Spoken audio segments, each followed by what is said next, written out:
करते हैं। सॉरी कैफ 4, इतना शुक्र है स्टार्ट में बता दिया, एंड में नहीं बताया। कैफ 4 लेक्चर नंबर 32 हमारा।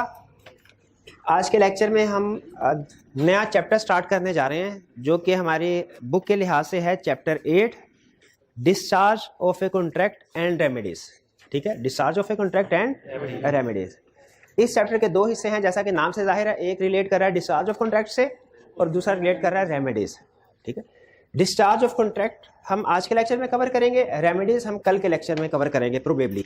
इसमें कुछ क्वेश्चंस भी ज़्यादा हैं तो हमें एक या दो लेक्चर्स क्वेश्चंस के ऊपर भी लगाने पड़ेंगे। ठीक है, ताकि इसको अच्छे तरीके से हम समझ सकें।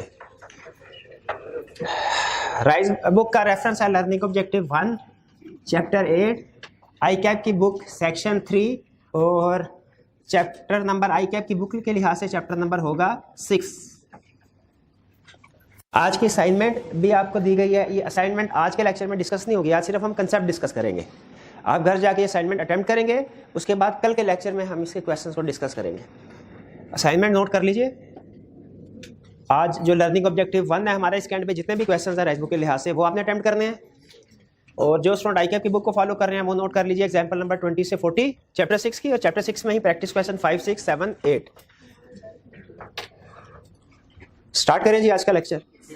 प्रीवियस टॉपिक के सारे क्वेश्चन हमने डिस्कस कर लिए थे, एमसीक्यूज भी डिस्कस हो गए थे।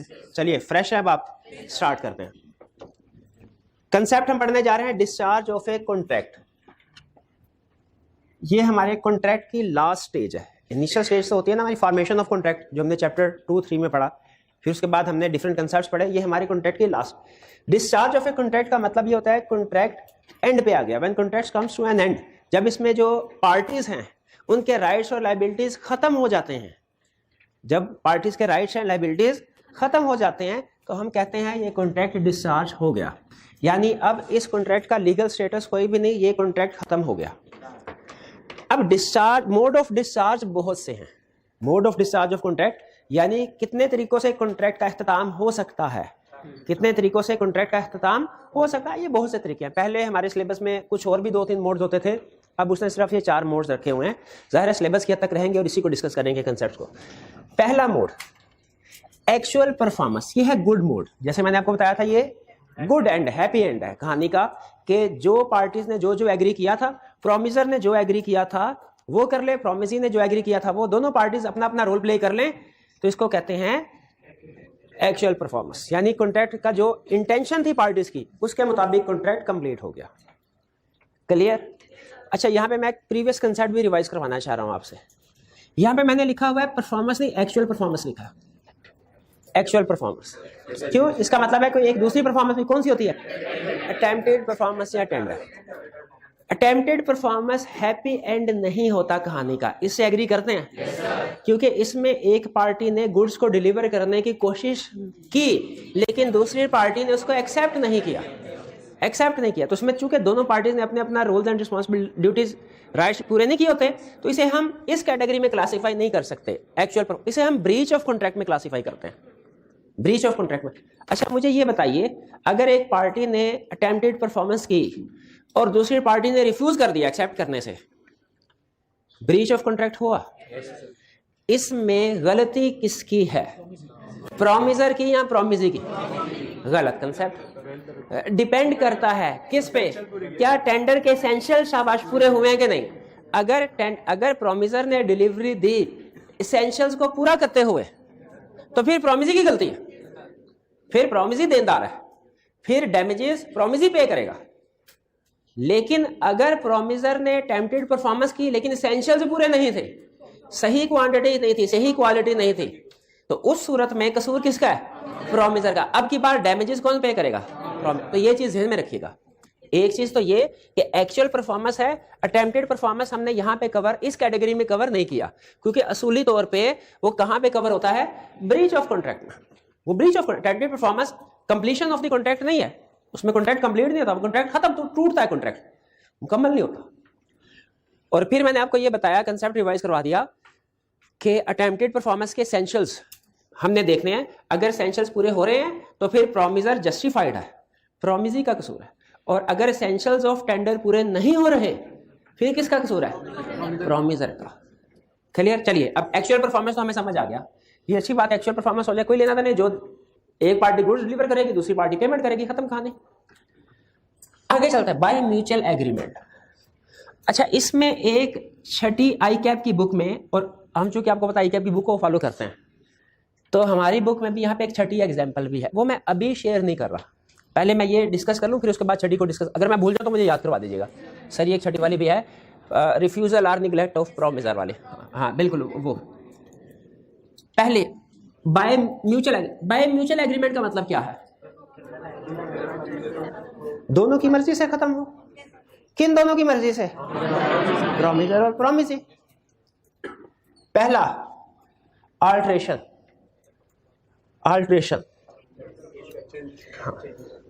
बल्कि इसे बेहतर होता अगर हम लिखते म्यूचुअल अल्ट्रेशन। क्यों? अगर हम दोनों का एग्रीमेंट हुआ कि ये मुझे 100 एसी सप्लाई करेंगे 1 लाख के हिसाब से और मैं इनको पेमेंट करूंगा, एग्रीमेंट हुआ। इन भाईजान ने क्या किया, चालाकी से उस एग्रीमेंट के ऊपर, अब एग्रीमेंट हमने फर्ज कीजिए इनके पास रखवाया ओरिजिनल, मेरे पास कॉपी है, इन्होंने चालाकी से जो 1 लाख की प्राइस है ना उसमें 1 0 एक्स्ट्रा कर दिया। अल्ट्रेशन है, एग्री करते हैं। अल्ट्रेशन का मतलब ये होता है ना तब्दीली, अल्ट्रेशन है, लेकिन म्यूचुअल नहीं। ये यहां पे नहीं आएगा, ये कैटेगरी फिर कहां पे जाएगी? ब्रीच ऑफ कॉन्ट्रैक्ट समझा जाता है। लॉ ये कहता है अब ये एग्रीमेंट, अब पता है, अब मैंने, अगर फर्ज कीजिए मैंने इनको चेक दिया, आपको निगोशिएबल इंस्ट्रूमेंट अगले टॉपिक की एग्जांपल समझाता हूं, उसमें भी कंसेप्ट, मैंने इनको चेक लिया 60,000 का, इन्होंने चालाकी से उसके आगे 1 0 एक्स्ट्रा कर दिया, उसको 6 लाख का बना के चले गए। बैंक ने कहा यार 60,000 जो है वो ब्लैक इंक से लिखा हुआ है, आगे 1 0 और पड़ा हुआ है, वो ब्लू से लिखा हुआ है, या कुछ और भी बैंक वाले राइटिंग पहचान लेते हैं। उनको शक हो, वो उसने फोन किया, मैंने कहा मैंने तो 60,000 का दिया, 6 लाख का दिया ही नहीं। बताइए बैंक कितने की पेमेंट करेगा? 6 लाख की कि 60,000 की? 0 की। बैंक करेगा ही नहीं। रूल ये होता है अगर किसी कॉन्ट्रैक्ट में अनऑथोराइज्ड अल्टरेशन हो ना, अनऑथोराइज्ड अल्टरेशन, तो कॉन्ट्रैक्ट नल एंड वाइड हो जाता है, वो इन्फोर्सेबल, वो ओरिजिनल अमाउंट के लिए भी इन्फोर्सेबल नहीं होता है ना। इंटरेस्टिंग स्टोरी, ये नेक्स्ट निगोशिएबल इंस्ट्रूमेंट का टॉपिक आएगा, उसमें हम डिस्कस करेंगे। तो यहाँ पे ध्यान में रखिएगा, अगर दोनों पार्टी ने मिलकर अल्टरेशन की ना, वो कहलाती है म्यूचुअल अल्टरेशन। जैसे ये मेरे पास आए, कहने लगे नहीं 60,000 नहीं 6 लाख कर दे, मैंने कहा अच्छा चलो ठीक है, अब मैं अपने हाथ से 0 कर देता हूं, और फिर साइन भी करने पड़ते हैं। आप में से जिन स्टूडेंट्स ने कभी बैंकिंग ट्रांस देखा, साइन भी करने पड़ते हैं। अब ये ऑथोराइज्ड अल्टरेशन हुई, अब ये म्यूचुअल अल्टरेशन हुई, वो ठीक है। अब बेसिकली पुराना एग्रीमेंट 60,000 वाला वो इन्फोर्सेबल नहीं है। अब कौन सा इन्फोर्सेबल है? क्योंकि ऑथोराइज्ड अल्टरेशन है या म्यूचुअल अल्टरेशन है। लेकिन अगर अल्टरेशन हो सिंगल पार्टी की तरफ से अनऑथोराइज्ड, वो यहां पे नहीं आएगी, वो कहां पे जाएगी? ब्रीच ऑफ कॉन्ट्रैक्ट में। फर्क समझ रहे अल्टरेशन का? ठीक है, तो सिंपल ये याद रखिएगा, अल्टरेशन जिससे डिस्चार्ज ऑफ कॉन्ट्रैक्ट हो जाता है। बल्कि आपको पता होना चाहिए अल्टरेशन की आगे 2 टाइप्स है। जैसे परफॉर्मेंस की हमने 2 टाइप्स पढ़ी, एक का ट्रीटमेंट कुछ और है, दूसरे का ट्रीटमेंट कुछ और। अल्टरेशन की 2 टाइप्स है, एक ऑथोराइज्ड, एक अनऑथोराइज्ड। दोनों में फर्क समझ आ गया? अच्छा, अब मैंने इनके साथ 100 एसी का एग्रीमेंट किया, फिर बाद में हम दोनों ने तय किया 100 की बजाय 200 एसी का एग्रीमेंट कर लेते हैं। अब हमने हमारे पास 2 ऑप्शन है, याद रखिए। पहली ऑप्शन ये है पुराने वाला एग्रीमेंट कैंसिल करके उसकी जगह पे नया एग्रीमेंट डाल दे, वो 200 का कर ले। अगर ऐसे करते हैं ना, इसको कहते हैं novation. N for novation, N for नया कॉन्ट्रैक्ट। नया कॉन्ट्रैक्ट आ जाता है नोवेशन में। क्या होता है? नया कॉन्ट्रैक्ट आ जाता है। और अगर हम उसी कॉन्ट्रैक्ट के ऊपर 100 को 200 या 400 कर लें, और मैं भी साइन कर दूं, ये भाई भी साइन कर दें, ये अल्टरेशन या ऑथोराइज्ड अल्टरेशन या म्यूचुअल अल्टरेशन है। इसमें कॉन्ट्रैक्ट सेम रहता है, लेकिन अब जो पुराने टर्म्स एंड कंडीशन थी वो इन्फोर्सेबल नहीं होंगी, जो अल्टर्ड टर्म्स एंड कंडीशन है वो इन्फोर्सेबल होंगी। बताइए समझ आती है? अल्टरेशन और नोवेशन में फर्क समझ आया? अच्छा चलिए, नोवेशन नहीं समझ आया, फिर और एग्जांपल ले लेते हैं। मैंने इन भाई से 1 लाख रुपया लेना था, इन भाई को 1 लाख रुपया देना था, इनको 1 लाख रुपया लेना था, इनको 1 लाख रुपया। 2 कंसेप्ट हैं, दोनों को इंक्लूड कर रहा हूं। मैंने इनसे कहा ओ भाई मेरी बजाय इसको 1 लाख रुपया दे दो। ये अगर 1 लाख रुपया इनको दे देते हैं और ये एक्सेप्ट कर लेते हैं, क्या मेरी लाइबिलिटी डिस्चार्ज हो गई, मेरी कॉन्ट्रेक्चुअल लाइबिलिटी जो इनको पेमेंट डिस्चार्ज, ये बाद में ये तो नहीं कह सकते सर वो तो वो मुझे दे के गया, आप नहीं दे के गया, आप पैसे नहीं, भाई मेरे भी हाथ में दे के गया, तुमने कौन सा उसके पैसे लेने थे, तुम तो उसको जानते ही नहीं। ये क्लियर हुआ? ये एक तरह से अल्ट्रेशन है कि उन्होंने पैसे मेरे से रिसीव करने थे, लेकिन मैंने इन भाईजान को भेज दिया, इनको वारा खाया, इन्होंने कहा लाओ पैसे, एक्सेप्ट कर लिया, तो मेरी लाइबिलिटी खत्म। क्लियर? अब दूसरा केस सुनने का जरा ध्यान से। मैंने इनसे 1 लाख लेने थे, इनको देने थे, मैंने इन दोनों को टेबल पे बिठाया, मैं कहा भाईजान इनसे लेने हैं, आपको देने हैं, मैं दरमियान से निकल जाता हूं, आप डायरेक्ट हो जाए, आप मेरी बजाय महीने बाद इनसे पैसे ले लीजिएगा, मेरी बजाय इनसे पैसे ले लीजिएगा। नया कॉन्ट्रैक्ट बन गया, मेरा इनके साथ पुराना कॉन्ट्रैक्ट खत्म, इनके साथ पुराना कॉन्ट्रैक्ट खत्म, इसके बजाय इन दोनों पार्टीज के दरमियान में इसका मतलब है नोवेशन में नया कॉन्ट्रैक्ट होगा, उसमें पार्टीज सेम भी हो सकती हैं, चेंज भी हो सकती हैं। अल्ट्रेशन में पार्टीज वही रहेंगी, सिर्फ टर्म एंड कंडीशन कर। यहां तक जिंदगी आसान थी। अब आया कहानी में ट्विस्ट। ट्विस्ट क्या आया? महीने बाद ड्यू डेट पे इन्होंने पैसे नहीं दिए इनको, ये बैड डेट हो गए। इन्होंने मुझे कहा लाएं पैसे, मैंने कहा पैसे कैसे? कहना वो जो आपसे लेने थे, क्या मैं इनको पैसे अदा करने का पाबंद हूं? शाबाश। अल्लाह कहते हैं नहीं पाबंद हो। क्यों पाबंद नहीं हो? क्योंकि मेरा एग्रीमेंट, मेरा कॉन्ट्रैक्ट उस वक्त खत्म हो गया, डिस्चार्ज हो गया जब इन दोनों पार्टीज का आपस में कॉन्ट्रैक्ट हुआ था। पुराने नोवेशन जब होती है ना, नोवेशन, तो ओल्ड कॉन्ट्रैक्ट खत्म हो जाते हैं, उसकी जगह पे नया कॉन्ट्रैक्ट आता है, उसकी जगह पे नया कॉन्ट्रैक्ट आता है। ये एग्जांपल जेन में रखिएगा, फिर से रिवीजन पर्पस के लिए फिर से समझा रहा हूं। पहली ऑप्शन, इनको 1 लाख लेके इनको देना है, इन पार्टीज का आपस में मैंने एग्रीमेंट नहीं करवाया, इनको कहा जाके इसको पैसे दे दो। ये अगर इनको पैसे दे देते हैं, मेरी लाइबिलिटी खत्म। अगर ये इनको पैसे नहीं देते, क्या मैं लायबल हूं? इस केस में लायबल हूं, क्योंकि पार्टीज का आपस में कोई एग्रीमेंट नहीं हुआ। लेकिन अगर मैं इन दोनों को टेबल पे बिठा के इनका आपस में एग्रीमेंट करवा देता हूं कि भाई आपने मुझे देने हैं, मेरी बजाय इससे ले लें, इसको दे दें, और इनसे कहता हूं आपने मुझसे लेने हैं, मेरी बजाय इनसे ले लें, और इन दोनों का आपस में न्यू कॉन्ट्रैक्ट हो गया, नोवेशन होगी, तो पुराना जो एग्रीमेंट मेरे साथ हुए हैं वो खत्म। अब अगर ये नॉन परफॉर्मेंस करते हैं तो मैं जिम्मेदार नहीं हूं, ये केस करेंगे, इनके खिलाफ करेंगे, नोवेटेड कॉन्ट्रैक्ट की बेस पे, मेरे खिलाफ नहीं करेंगे। अब बताइए अल्ट्रेशन नोवेशन समझ आई? जी जी। ये डेफिनेशन को भी छोड़े, अभी कंसेप्ट पिक करें, जो मैं समझा रहा हूं वो समझ आ गया। इसमें मटेरियल से क्या मटेरियल से मुराद है बाजू का छोटा मोटा चेंज होता है, छोटा मोटा चेंज। जैसे बैंक मैंने अकाउंट खुलवाया ना, बैंक अकाउंट में मेरा नाम है मोहम्मद आसिफ, और मुझे जो राइस से चेक मिलता है समटाइम उसके ऊपर लिखा होता है एम आसिफ, एम। अब नाम चेंज है, आपको नाम चेंज होना, बैंक पेमेंट नहीं करते हैं, तो इसको बैंक चेंज समझते हैं, लेकिन मटेरियल नहीं समझते। तो समटाइम चेंज होती है बड़ी, अगर अमाउंट की चेंज करूँ हो ना, वो मटेरियल अल्ट्रेशन होगी।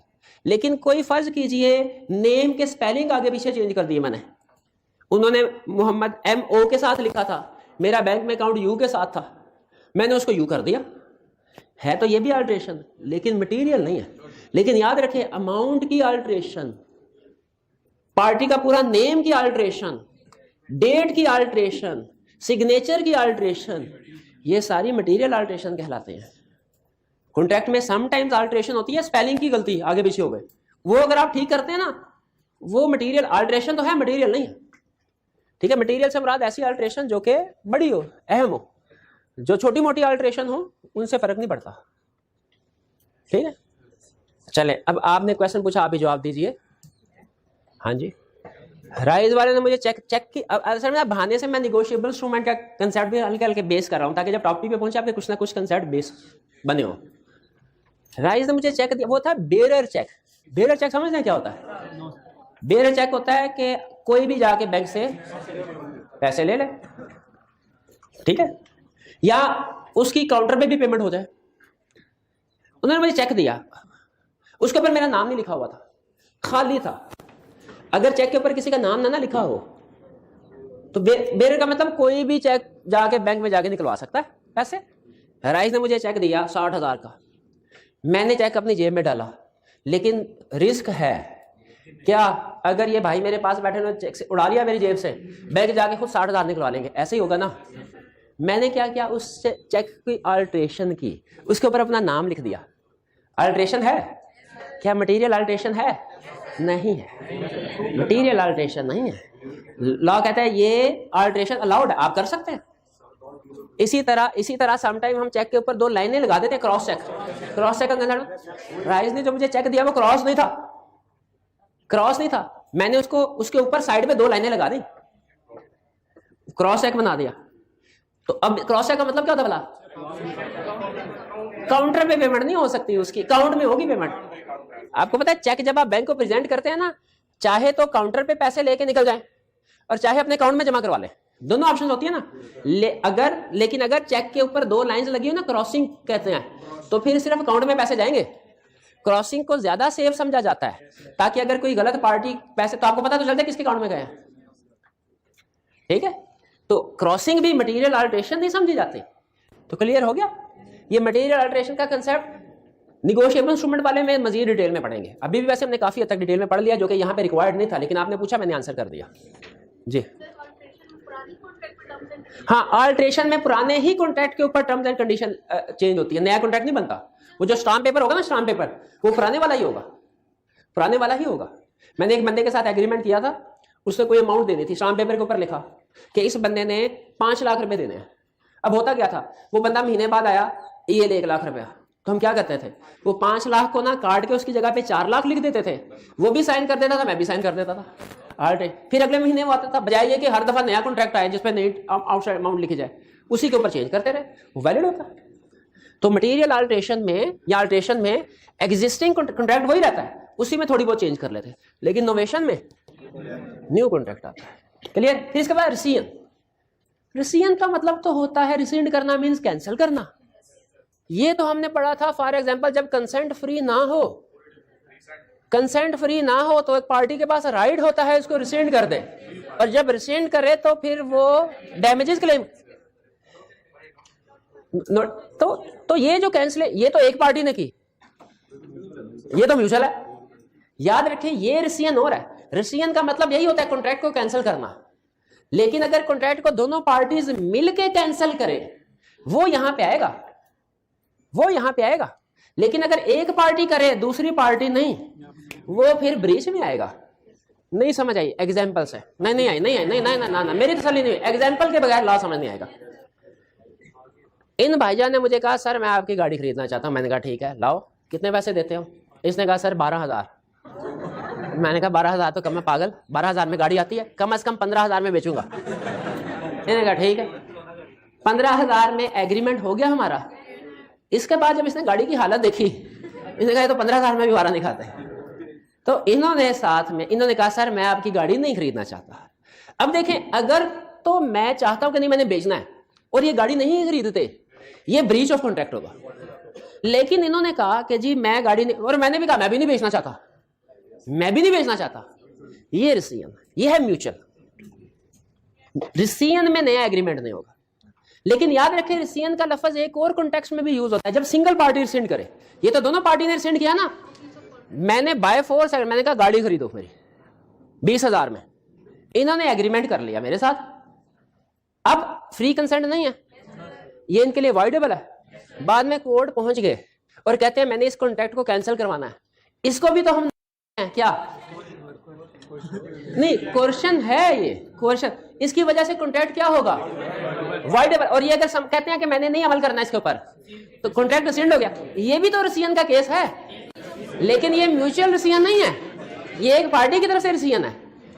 ये रिसीन कहा जाएगी जो एक पार्टी का एक्चुअल, इसमें इनको डैमेजेस भी मिलेंगे। लेकिन अगर दोनों पार्टीज हम आपस में तय करती हैं, फिर ये म्यूचुअल रिसीन होगी। मैं इसलिए आपको समझा रहा हूं, केस के फैक्ट से पता चलेगा आपको कि इसमें मोड कौन सा है। कॉन्ट्रैक्ट दोनों में खत्म हो रहा है, लेकिन एक में डैमेजेस मिलेंगे, एक में डैमेजेस नहीं मिलेंगे। रिसीन समझ आ गया? रिमिट शायद पहले डिस्कस हुआ था। इनसे कहा 20,000 रुपया इन्होंने देना मेरा। ये कहते हैं सर जी हालात बड़े खराब है मेरे, आप बराए मेहरबानी 15,000 दे दें। अच्छा आप सुनिएगा जरा, अगर मैंने कहा अच्छा ठीक है कॉन्ट्रैक्ट में लिखा था 1 तारीख को उन्होंने 20,000 देना है, 1 तारीख को आए कहने के सर 15,000 है, मैंने कहा अच्छा 15,000 अभी दे दो, 5,000 अगले महीने दे देना जाओ। उसी एग्रीमेंट के ऊपर हमने 15,000 अभी और 5,000 देने, 20,000 है लेकिन 15 अभी 5 बाद में, ये अल्टरेशन कह सकते हैं। लेकिन अगर ये कि नहीं सर मैं 5,000 दे ही नहीं सकता, मैं सिर्फ 15,000 दे सकता हूं, ये क्या होगा? रिमिशन।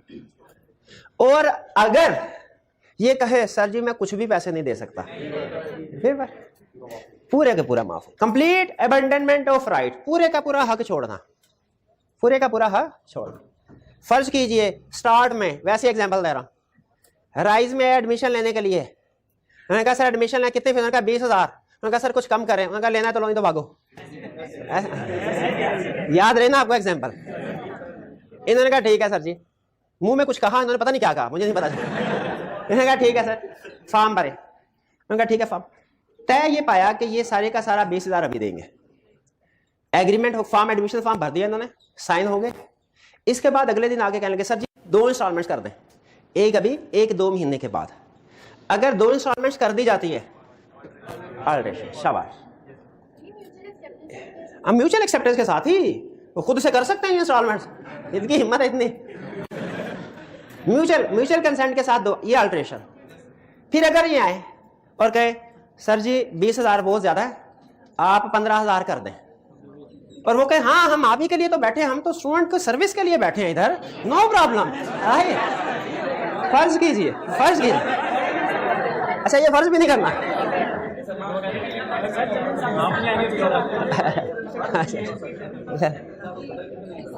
अच्छा फर्ज कर लें थोड़ी देर, एग्जाम्पल चलें। आपने कहा सर मैं सारे पैसे नहीं दे सकता, 19,990 रुपए दे सकता हूं, इतना को तो कर लेना। तो 10, हाँ तो जितने पैसे देने थे उससे कम, लेसर पेमेंट एक्सेप्ट कर ली गई, ये क्या कहलाएगी? और अगर फर्ज कीजिए आप कहे सर मैं कोई भी पैसे नहीं दे सकता, और कहे कोई मसला नहीं है, वेवर। ये समझ आ गया कंसेप्ट? अच्छा अब सुने, अब मैं छठा कंसेप्ट एक्सप्लेन करने लगा हूं। मेरा दिल नहीं है कि उसको इस कैटेगरी में इंक्लूड करूं, आपने बताना है कि क्यों। छठी लाइन क्या है? प्रोमिसेस निग्लेक्ट और रिफ्यूजल टू परफॉर्म। इन भाईजान को मैंने कहा कि मेरे घर का पेंट कर देना कल आके, ये सुबह 8 बजे आए, बेल देते रहे, मैंने दरवाजा ही नहीं खोला, दरवाजे बेल बजाते रहे बजाते रहे बजाते रहे, मैंने कहा इस घर में कोई नहीं रहता, जाओ भाग जाओ। इनको फैसिलिटेट नहीं किया, इनको फैसिलिटेट नहीं किया, ये चले गए। क्या ये पेंट कर सकते हैं, कॉन्ट्रैक्ट परफॉर्म कर सकते हैं? ये देखिए एग्जांपल फिट होती है कि रिफ्यूजल और निग्लेक्ट जी, हाँ रिफ्यूजल, मैंने रिफ्यूज कर दिया ना कि मैंने अब ये काम नहीं करवाना, या इनको नेसेसरी, या वो सिंगर वाली जो एग्जांपल होती थी, उन्हें थिएटर के अंदर सिंगर को घुसने नहीं दिया। नहीं मैं उसकी तरफ आ रहा हूं, उसकी तरफ आ रहा हूं। उसने रिफ्यूजल है, अब कॉन्ट्रैक्ट परफॉर्म होगा नहीं होगा। क्या ये म्यूचुअल एग्रीमेंट में आना चाहिए? म्यूचुअल एग्रीमेंट में नहीं आना चाहिए, क्योंकि एक पार्टी की तरफ दूसरी पार्टी तो तैयार थी। अब बताइए जो पार्टी हमारे घर आई, क्या उसको डैमेजेस पे होने चाहिए? बिल्कुल पे होने चाहिए, ठीक है। और मोस्ट प्रोबेबली ये किस कैटेगरी में आनी चाहिए? ब्रीच ऑफ कॉन्ट्रैक्ट में। इसलिए मेरा, लेकिन इसलिए मैंने बोर्ड पे नहीं लिखा, लेकिन बुक में लिखा है। बुक में क्यों लिखा हुआ?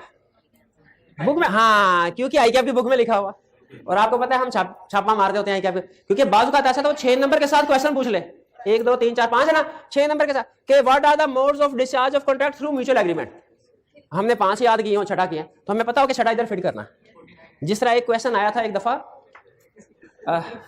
रेसिप्रोकल प्रॉमिस वाला, पहले मैं रेसिप्रोकल प्रॉमिस ना, असल में 3 ही है, आपको पता है रेसिप्रोकल प्रॉमिस के पॉइंट, डिपेंडेंट, इंडिपेंडेंट और कंकरेंट वाला। लेकिन उसके नीचे भी उसने लिखा हुआ है agreement to do first legal and फिर इलीगल, और 2 पॉइंट और है।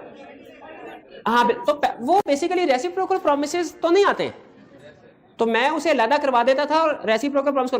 उसने एक दफा 5-6 नंबर के लिए क्वेश्चन पूछ लिया, और जब वो उसने 6 नंबर का क्वेश्चन पूछा तो वो क्या एक्सपेक्ट कर रहा था कि 6 के 6 सारे पॉइंट्स आ गए। मैंने कहा हो ये क्या हो गया। उसके बाद मैंने उस दिन अहद कर लिया कि आईकैप ने जो कंसेप्ट जहां पे जैसे फिट किया हुआ है ना, हमने भी वैसे करना, ठीक है, ताकि जितने पॉइंट्स उसने एक एक पॉइंट पूरा करना, एक एक पॉइंट पूरा करना, ताकि आइंदा इस तरह की बात ना हो।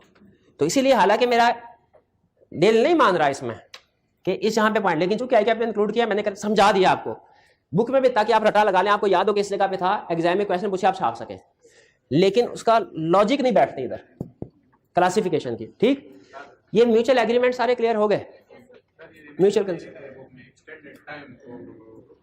हाँ जी बिल्कुल। वो सम टाइम ऐसा होता है कि हम उसको रियायत पैसों में नहीं देते, टाइम में दे देते हैं, तो वो भी कहता है ये भी रिमिशन ही है। रिमिशन नहीं, वो तो मैंने वैसे ही कहा ना कि अगर हम एग्री कर लेना समझाने के लिए, अगर फर्ज कीजिए मैंने इनसे 1 लाख रुपया लेना था और मैं इनसे कहता हूँ 1 लाख के बजाय चलो 80,000 दे दो, ये भी रिमिशन। लेकिन अगर ये और मैं इसे टाइम दे दूं कि चलो अभी नहीं 4 महीने बाद दे दो, तो ये भी रिमिशन है। लॉ इसे रिमिशन में कंसीडर करता है। इसकी रीजन पता है क्या है? इसकी रीजन होती है टाइम वैल्यू ऑफ मनी। आप जब फाइनेंस पढ़ेंगे ना तो आपको अंदाजा होगा, आज जो 100 रुपए की वैल्यू है ना, 6 महीने के बाद वो वैल्यू नहीं रहेगी, उसकी वैल्यू कम हो जाती है। तो असल में जब हम किसी को टाइम दे रहे होते हैं ना, तो उससे एक तरह से डिस्काउंट दे रहे होते हैं। ये फाइनेंस का कंसेप्ट है। बज़ाहिर लगता है कि अभी भी 1 लाख मिलना है, 6 महीने बाद भी तो 1 लाख ही मिलना है, लेकिन अभी सोने का रेट कुछ हो रहा है, डॉलर का रेट 6 महीने बाद कुछ और होगा। तो इसीलिए अगर आप टाइम देते हैं किसी को, ये भी रिमिशन में आता है। तो मैं समझाने के लिए उसको ऑल्ट्रेशन में कर दिया कि वरना वो रिमिशन। क्लियर होगी ये बात? इसके बाद इम्पॉसिबिलिटी। अब हमारी लेक्चर की रिमेनिंग डिस्कशन सारी इम्पॉसिबिलिटी के गिर्द होगी। एक्चुअल तो आपको पता चल गया ना, ड्यू डेट में जब एक्चुअली पार्टीज जो है वो परफॉर्म ना करें। कॉन्ट्रैक्ट खत्म हो जाता है जब वो इम्पॉसिबल हो जाए। कॉन्ट्रैक्ट खत्म हो जाता है इम्पॉसिबल हो जाए। ठीक, इम्पॉसिबिलिटी में पार्टी के पास दूसरे के खिलाफ कोई केस करने का कानूनी चाराजोई का हक भी नहीं होता, डैमेजेस क्लेम नहीं कर सकते नॉर्मली। ठीक है, ब्रीच ऑफ कॉन्ट्रैक्ट कैसे डिफरेंट है इन सबसे? उसमें डैमेजेस क्लेम कर सकते हैं, बाकियों में नहीं कर सकते, नॉर्मली नहीं कर सकते। इम्पॉसिबिलिटी का मतलब क्या है? कॉन्ट्रैक्ट परफॉर्म होना नामुमकिन हो जाए।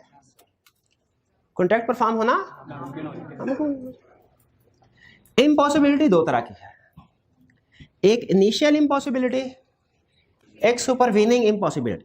Supervening as far supervening impossibility as far subsequent, as far supervening as far subsequent. Subsequent impossibility यानी इनिशियल इम्पॉसिबिलिटी क्या है? जिस वक्त कॉन्ट्रैक्ट कर रहे थे उसी वक्त ये इम्पॉसिबल था,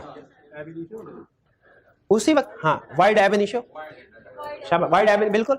सुपरवीनिंग इम्पॉसिबिलिटी का मतलब क्या है कि जिस वक्त कॉन्ट्रैक्ट कर रहे थे उस वक्त वैलिड था, उसके बाद में कोई इसी वकूए की वजह से ये इम्पॉसिबल हो गया, जैसे कोई लॉ इंप्लीमेंट वगैरह वगैरह। बिल्कुल ठीक है, सुपरवीनिंग इम्पॉसिबिलिटी। क्लियर हो गया? ये इनिशियल इम्पॉसिबिलिटी में सुपरवीनिंग इम्पॉसिबिलिटी में फर्क समझ आ गया? इनिशियल इम्पॉसिबिलिटी की एग्जांपल दीजिए मेरे भाई। जैसे वेजनिंग एग्रीमेंट, जैसे हमने कहा कि आपको हम अपने जो घोड़ा है वो बेच देंगे और जिस वक्त एग्रीमेंट हो रहा है उस वक्त घोड़े की डेथ हो गई। हमने कहा चाइना से जब जहाज आएगा तब आपको सामान बेचेंगे, जिस वक्त एग्रीमेंट हो रहा है उस वक्त जहाज डूब चुका है। Initial impossibility, initial impossibility. Initial impossibility में कॉन्ट्रैक्ट इम्पॉसिबल, खत्म, परफॉर्म नहीं करना, वॉइड हो गया, एग्रीमेंट वॉइड हो गया। हाँ, इसमें ला हमें एक पॉइंट बताता है, कहता है अगर दोनों पार्टीज को ही नहीं पता कि कॉन्ट्रैक्ट एग्रीमेंट इम्पॉसिबल है तो क्या फिर भी इम्पॉसिबल है? कहता है पार्टीज को चाहे पता हो चाहे ना पता हो, इम्पॉसिबल है। हमें नहीं पता घोड़ा जिंदा है कि नहीं, ठीक है, एग्रीमेंट कर लिया, किसी पार्टी को भी नहीं पता था घोड़े की डेथ हो चुकी है, एग्रीमेंट वर्ड। लेकिन एक ट्विस्ट है इसमें, कहता है अगर एक पार्टी को पता है कि जहाज मेरा डूब गया और वो दूसरी पार्टी को नहीं बताता, है इम्पॉसिबल। एक पार्टी को पता है दूसरी को नहीं पता और वो एग्रीमेंट करके एडवांस ले लेता है, फिर डैमेजेस पे करेगा।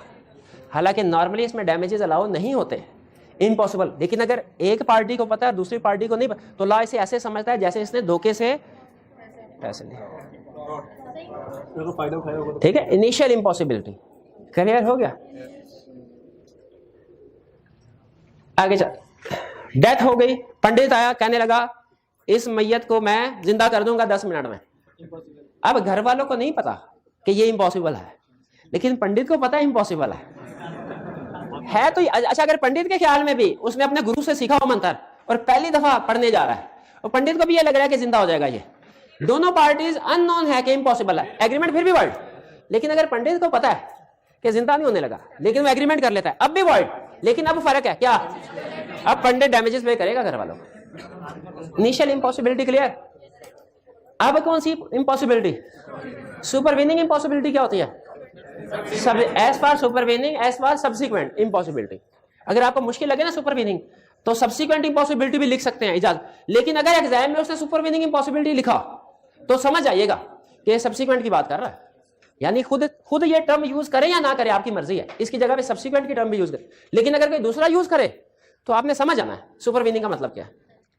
सुपरवीनिंग इम्पॉसिबिलिटी कि जब कॉन्टैक्ट होने के बाद वो इम्पॉसिबल हो गया। ये किन केसेस में हो सकता है, ये किन केसेस में हो सकता है कि पहले तो वैलिड कॉन्ट्रैक्ट था बाद में वॉइड हो गया। आपको याद है एक कंसेप्ट हमारा था, what is the difference between void agreement and void contract. ये है वॉइड एग्रीमेंट, ये है वॉइड कॉन्ट्रैक्ट। स्टार्ट में ही वॉइड, कभी कॉन्ट्रैक्ट बना ही नहीं। ये पहले जिस वक्त कॉन्ट्रैक्ट हुआ उस वक्त वैलिड था, बाद में वॉइड हुआ, सुपरवीनिंग सब्सिक्वेंटली। ठीक है, तो सर एग्जांपल्स बताइए कैसे ऐसे हो सकता है कि पहले कॉन्ट्रैक्ट वैलिड था बाद में वॉइड हुआ, कैसा हो? गाड़ी का एक्सीडेंट हो गया, गाड़ी जिसका एग्रीमेंट किया था, जिस वक्त एग्रीमेंट किया था उस वक्त ठीक थी, मोटरवे पे जा रही थी, जिस वक्त एग्रीमेंट किया उसके बाद, हाँ, इसको क्या कहते, इसको कहते हैं डिस्ट्रक्शन, डिस्ट्रक्शन ऑफ तबाह। अच्छा, सब्जेक्ट मैटर किसको कहते हैं? जिसका एग्रीमेंट हो रहा है। अगर इस मार्कर के सेल परचेज का एग्रीमेंट हो रहा है तो ये मार्कर सब्जेक्ट मैटर है। अगर मोबाइल के सेल परचेज का एग्रीमेंट हो रहा है, मोबाइल सब्जेक्ट मैटर है। अगर इस बिल्डिंग का सेल परचेज का एग्रीमेंट हो रहा है, बिल्डिंग सब्जेक्ट मैटर है। तो गाड़ी जिसका भी आप एग्रीमेंट कर वो तबाह हो जाए, कॉन्ट्रैक्ट वाइड। ठीक है, घोड़े की डेथ हो गई, वाइड वाइड।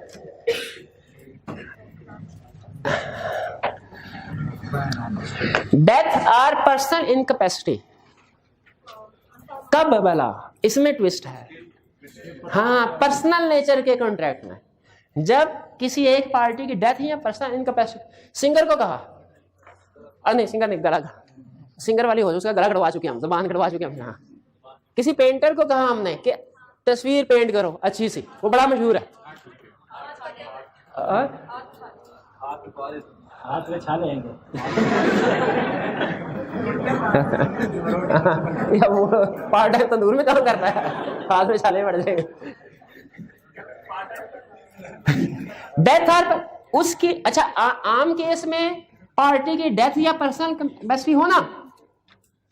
अच्छा, इन दोनों में फर्क ध्यान में रखिएगा। इसमें घोड़े की डेथ हुई थी डिस्ट्रक्शन ऑफ सब्जेक्ट मैटर में, जिसका एग्रीमेंट कर रहे थे। इसमें पार्टी की बात हो रही है, डेथ हुई उस पार्टी की। अच्छा, नॉर्मली तो रूल ये होता है कि पार्टी की डेथ हुई है तो वो तो उसके लीगल रिप्रेजेंटेटिव, उसे हम क्या नाम दिया था भला, क्या नाम?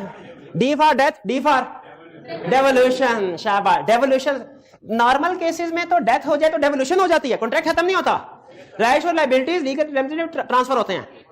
तो यहां पे कह रहा है कॉन्ट्रैक्ट खत्म हो जाएगा।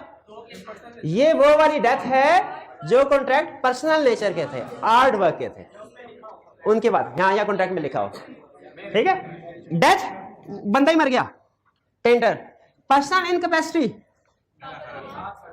गला पेंटर क्या बोल के लिखा, तस्वीर बोल के पेंट होती है। सिंगर नहीं, पेंटर, पेंटर की एग्जांपल दे रहे हैं। उसका हाथ कट गया, चले हाथ कट गया, हाथ कट, तो ये है पर्सनल इनकैपेसिटी। इसमें भी कॉन्ट्रैक्ट वाइड हो गया ना, समझ आती है ना। अच्छा, इसमें एक चीज है जो हमारे सिलेबस में नहीं है, बता दूं किरण। हमने पेंटर से कहा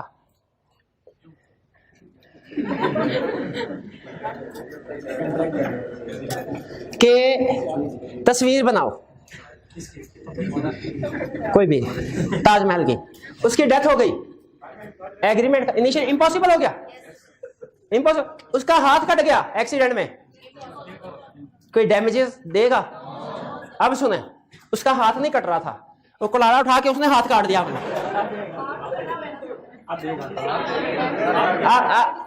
अच्छा, कॉन्टैक्ट इंपॉसिबल हो गया, अब डैमेजेस देगा। लॉ कहता है अगर इस डिस्ट्रक्शन में या डेथ या पर्सनल इनकैपेसिटी में उस पार्टी का अपना कोई रोल नहीं है ना, तो फिर लेकिन अगर अपना रोल है, भाई घोड़े का एग्रीमेंट हुआ, अब बचपन से पाला उसको घोड़े को, मैंने कहा इसको देने से बेहतर है उसको जहर का टीका लगा दो।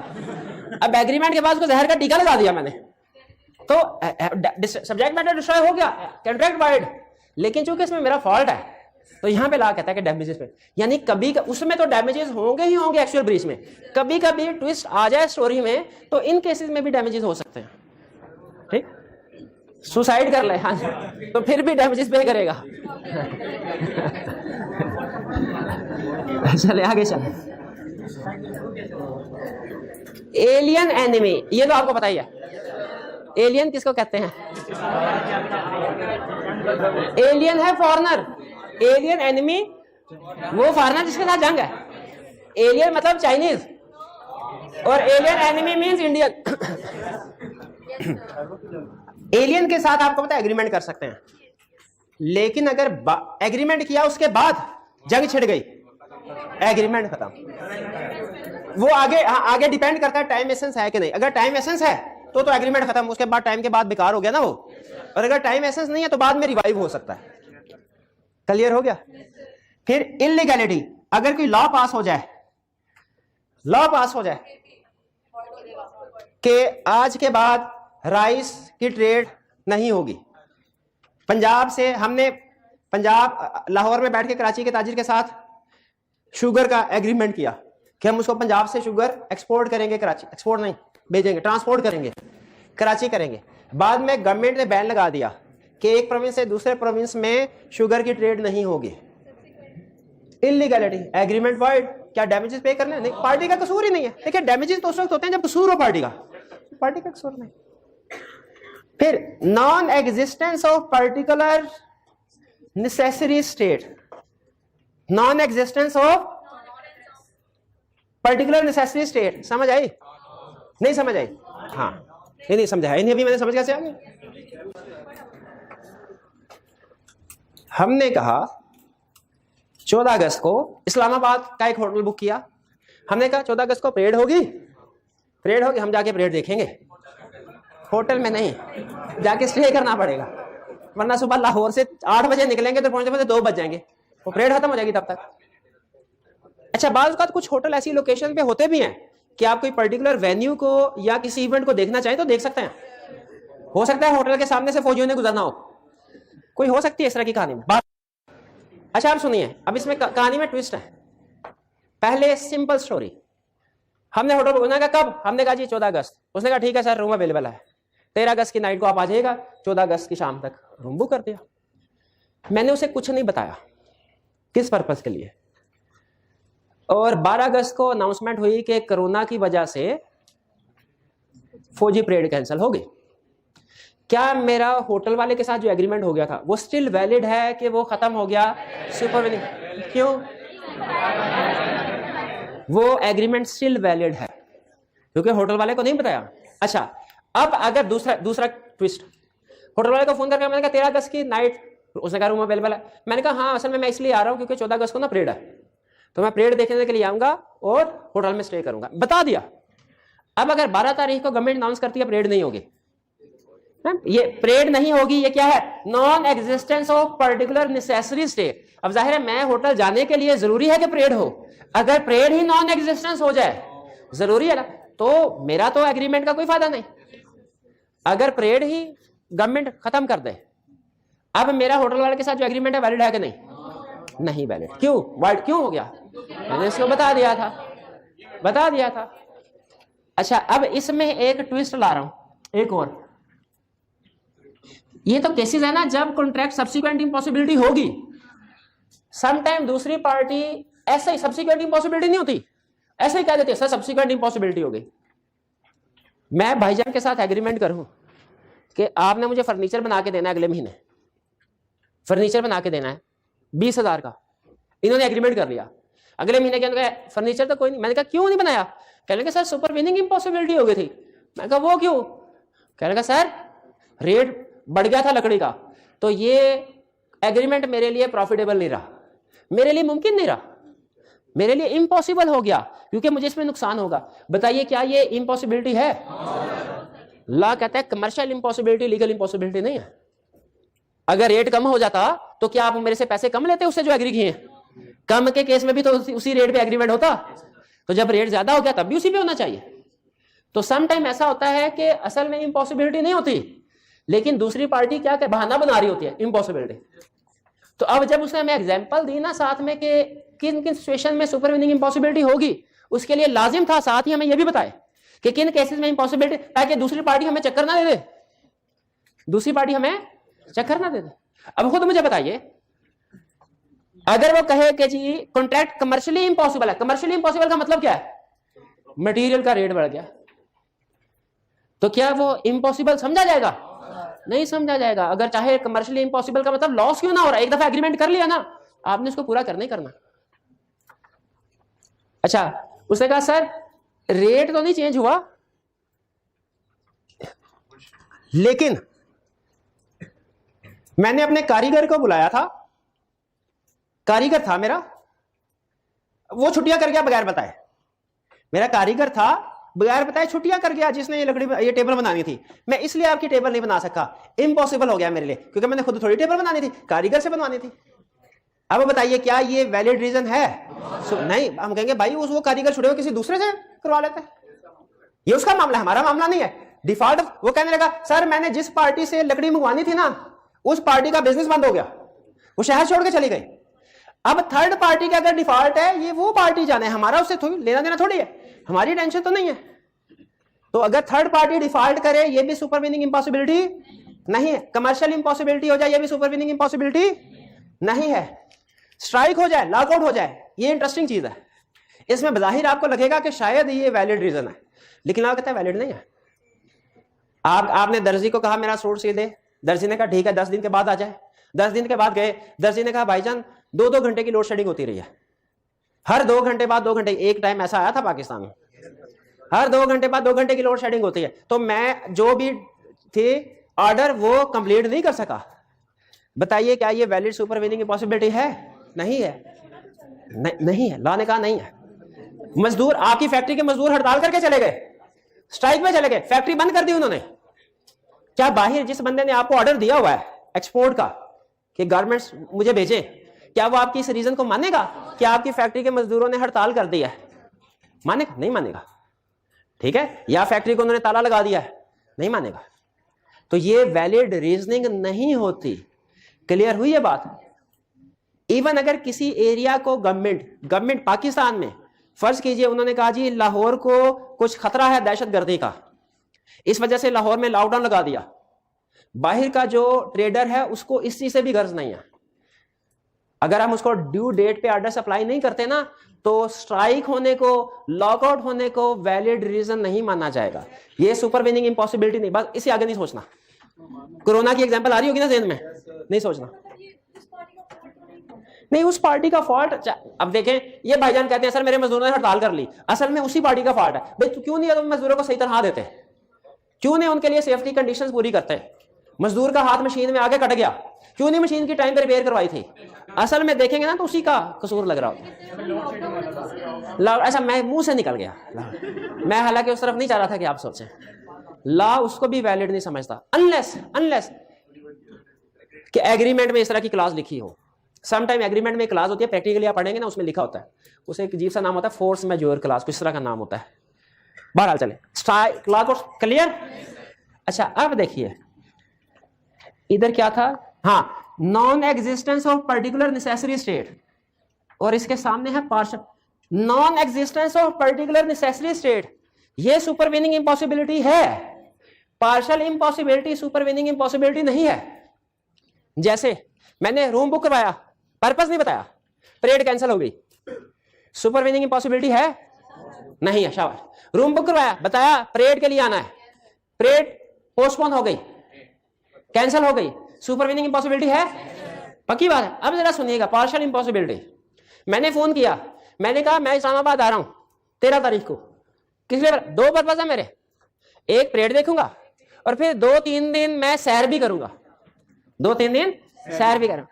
अब 12 तारीख को गवर्नमेंट ने कहा परेड नहीं होगी, परेड नहीं होगी, अब वो इम्पॉसिबल, लेकिन घूमने फिरने की इजाजत है। बताइए सुपरवीनिंग इम्पॉसिबिलिटी है कि नहीं? नहीं, अब कॉन्ट्रैक्ट वैलिड है। पार्शियल इम्पॉसिबिलिटी सुपरवीनिंग इम्पॉसिबिलिटी नहीं होती। क्लियर? अच्छा अब सुना, डिफिकल्टी ऑफ परफॉर्मेंस। ये डिफिकल्टी ऑफ परफॉर्मेंस और चीज है, कमर्शियल इम्पॉसिबिलिटी और चीज है। कमर्शियल इम्पॉसिबिलिटी तो पता है ना आपको, रेट ज्यादा होने की वजह से कॉन्ट्रैक्ट लॉस मेकिंग हो जाए, लॉस मेकिंग हो जाए तो लॉ कहता है ये वैलिड रीजन नहीं है, कॉन्ट्रैक्ट अभी भी वैलिड है। डिफिकल्टी ऑफ परफॉर्मेंस, इधर क्या था? Alien enemy. हाँ असल में बात में याद करने की लिंकिंग बनाई होती है, ठीक है, मेमोरी की कुछ होती है टिप्स। बहरहाल एलियन एनिमी क्या मतलब? ये इंडिया के साथ कौन सा मुल्क है अपने जिसके साथ पाकिस्तान की सरहद नहीं लगती? चाइना के साथ लगती है। मुतालिया पाकिस्तान में याद किया था, पाकिस्तान के शुमाल में चीन, मशरिक में भारत, मगरिब में अफगानिस्तान, ईरान, जनूब में बहीरा अरब वाक़या है। तो ये अफगानिस्तान, ये सारे नेबल। चलें चले फर्ज कर, हाँ फर्ज करें कोई भूटान है, फर्ज करें भूटान। हमने भूटान के सप्लायर के साथ एग्रीमेंट किया, इंडिया के साथ हमारे उस वक्त ताल्लुकात फर्ज कीजिए अच्छे चल रहे थे। हमने कहा इंडिया के रास्ते से हवाई जहाज पाकिस्तान से उड़ाएंगे, इंडिया के रास्ते से उसके इजाजत लेके तो फिर भूटान में सप्लाई कर देंगे गुड्स की। एग्रीमेंट हो गया। उसके बाद हुआ क्या? इंडिया के साथ हो गई जंग। अब क्या हमें इजाजत देंगे? उन्होंने कहा भाई उड़ते उड़ते ना बम ही गिरा दें। उन्होंने कहा कोई नहीं भाई, फिजाई सरहद इस्तेमाल करने की इजाजत नहीं है। अब अगर इंडिया ने पाबंदी लगा दे, क्या सुपरवीनिंग इम्पॉसिबिलिटी है? फिर भी हाँ भाई, चाइना के जरिए से तो जा सकते हैं, इंडिया के जरिए से ना, चाइना के जरिए से। तो ये है difficulty of performance. Contract perform करना पहले से डिफिकल्ट हो गया, लेकिन इम्पॉसिबल नहीं है। ठीक है, आपने पिछले दिनों वो देखा, पता नहीं कोई जहाज था, वो नहर सुइज के करीब वो ब्लॉक हो गई थी नहर, और वो मेरा हाल पता नहीं 20-22 दिन ब्लॉक रही थी, पता नहीं कितने दिन। वो रास्ता है एक, वहां से ट्रेड होती है। अच्छा, आप उस रास्ते से अगर बहरी जहाज भेजे ना तो सस्ता पड़ता है, लेकिन अब वो रास्ता ब्लॉक हो गया। गवर्नमेंट ने कहा कि अब इस रास्ते से कोई जहाज फिलहाल नहीं जाएगा जब तक क्लियर ना हो जाए, पाबंदी लगा दी। क्या जो एग्रीमेंट हमने दूसरी तरफ वाली कंट्री के साथ किए हुए थे वो वैलिड है? ज़हन में रखिएगा, एक दूसरा रास्ता है घूम के जाने, लेकिन वो बहुत लंबा रास्ता है, उसमें खर्चा भी ज्यादा होगा। ये सुपरवीनिंग इम्पॉसिबिलिटी नहीं है। डिफिकल्ट तो हुआ है, इम्पॉसिबल नहीं हुआ। ठीक है, मुश्किल तो है, नामुमकिन नहीं है। भाई ये क्लियर हो गया सर? नहीं सीए की नहीं, मैं डॉन को पकड़ने की बात कर रहा था, सीए को करने की थोड़ी बात कर रहा था। अच्छा अब सुनने, अब ये एग्जांपल्स क्लियर हो गई। किन केसेस में सुपरवीनिंग इम्पॉसिबिलिटी अलाउड है और किन केसेस में सुपरवीनिंग इम्पॉसिबिलिटी अलाउड नहीं है, यानी कॉन्ट्रैक्ट इम्पॉसिबिलिटी और कॉन्ट्रैक्ट डिस्चार्ज। अच्छा, एग्जाम में केस स्टडी में आपको टेस्ट करेगा, इन एग्जाम्पल में से कोई एक केस या इनमें से कोई एक केस दे के आपसे पूछेगा बताओ कॉन्ट्रैक्ट वैलिड है कि डिस्चार्ज हो गया सुपरवीनिंग इम्पॉसिबिलिटी को। आपने मिस क्लासिफिकेशन नहीं करनी। जिस स्टूडेंट को सिचुएशन तो याद हुई, लेकिन ये याद नहीं हुआ कि डिफिकल्टी ऑफ परफॉर्मेंस किस तरफ था, नॉन एग्जिस्टेंस ऑफ प्रेडिक्ट किस तरफ था, वो केस स्टडी को सॉल्व नहीं कर सकेगा। तो आपने इनको याद भी करना है और सही क्लासिफिकेशन के साथ याद करना है, वरना केस स्टडी गलत हो जाएगी। क्लियर? अच्छा, ब्रीच के बाद, ब्रीच का मतलब क्या है? कॉन्ट्रैक्ट खत्म हो जाना एक पार्टी के फॉल्ट की वजह से, किसी पार्टी के फॉल्ट, वो डिफरेंट रीजन हो सकती हैं। Breach of damages. तो हमारी जो अगली कहानी होगी वो यहां से शुरू, जहां पे आज का लेक्चर छोड़ रहे हैं ना, कल का लेक्चर यहां से शुरू होगा कि अगर breach of contract, actual breach of contract हो तो एग्रीड पार्टी के पास क्या ऑप्शंस हैं। अगर ब्रीच ऑफ कॉन्ट्रैक्ट हो एग्रीड पार्टी के पास, क्योंकि प्रीवियस केसेस में तो एग्रीड पार्टी ने कुछ नहीं करना ना, लेकिन यहाँ पे एग्रीड पार्टी के पास ऑप्शंस होती हैं। क्या है वो कल के लेक्चर में स्टडी करेंगे। असाइनमेंट आपने नोट कर लिए? आज का लेक्चर यहाँ पे ख़त्म करते हैं। अल्लाह हाफिज़।